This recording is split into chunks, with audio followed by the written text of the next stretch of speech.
G'day guys, welcome back to the Grift channel and the DORA project.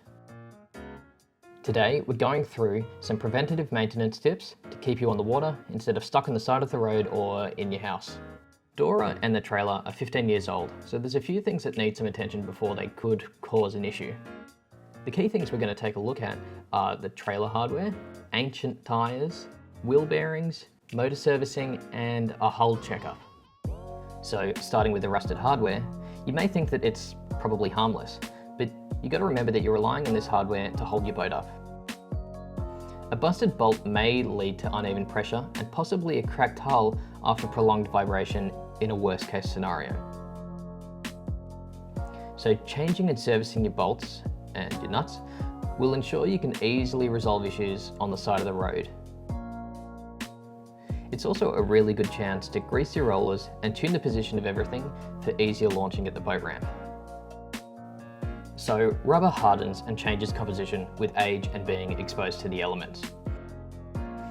Deteriorated rubber is more likely to catastrophically fail than a newer tyre. So with that in mind, we changed all the tyres including the spare, even though there was plenty of tread left. It's just generally recommended that a tyre older than 10 years should get the flick. Trailer bearings are another thing that may be overlooked, and if not maintained, can cause some really nasty outcomes. The hubs of my trailer were filled almost entirely with a brown hued grease. Whilst I hadn't noticed any major trouble with towing, the brown tinge is indicative of water ingress. Unfortunately, I also have no way of knowing the history of these bearings as a second-hand buyer, so again it was time to take control and replace them. When replacing bearings, it's generally good practice to replace the bearing cones at the same time as the bearings. I don't own any fancy tools to remove these, so I had to use a punch and a hammer. This process was considerably easier with the wheel still attached to the hub. Now, if you're traveling frequently with the boat, it's worth considering keeping your old bearings in a resealable bag and keeping them in the car. That way, if there's an emergency and your bearings do blow out, you do have a spare on hand, full with grease. With the wheel and hub off of the trailer, I gave everything a good clean with degreaser. This allows you to monitor if there's grease escaping the hub and if the seals are failing. Anyway, we're over halfway there, and you could probably celebrate by installing some accessories instead of doing maintenance, because we all know that is way more fun. So, as you are now keenly aware, I'm not the greatest mechanic, and a motor is a shitload more complicated than trailer bearings. And if you're anything like me, you should probably hire a professional to service your motor, or at least check it out if you don't know its history. I contacted Dave from Dave's Outboard Marine Services, otherwise known as DOMS. He came highly recommended to me by all of my boating buddies, and now I can also speak highly of him. Dave travelled out to give DORA her first professional service in some time. As a motor purchased secondhand, it's hard to honestly judge its history, especially from a seller eager to rid himself of his money pit. This is where someone like Dave comes in. Going through and replacing the key consumables that make your motor go vroom will give you the peace of mind to travel further to those fishing spots and go on those longer trips.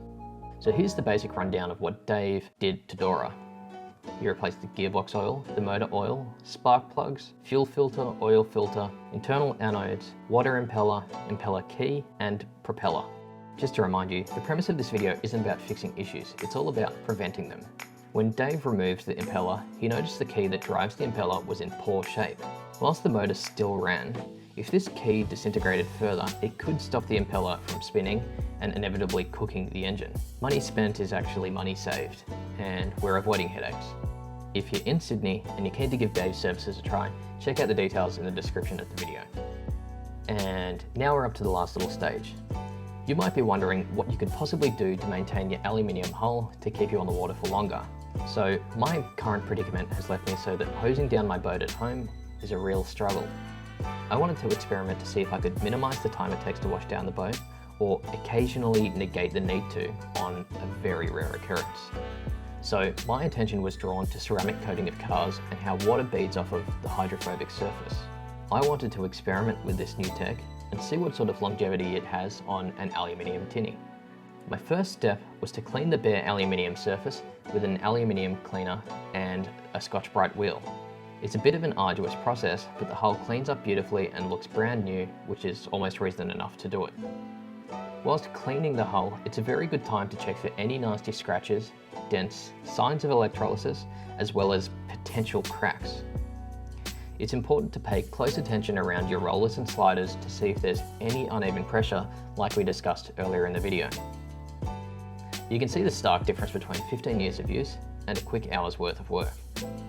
I applied this ceramic coating to the cleaned underside of the hull, as well as the engine cowling.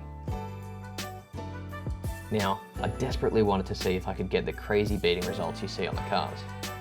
I have to say I was super impressed with this, but I'm only throwing fresh water on the surface. Since doing this, I've only taken DORA out for one jaunt, but it still looks as crispy as when I cleaned it, so I have a feeling that this is working. And that's kind of where I have to leave you for now. Now, if you're keen to see some updates on how well this ceramic coat holds up, please consider subscribing, as I will be sure to update you. Your attention is always appreciated, guys, and I hope to see you in the next video. Stay tuned and see ya.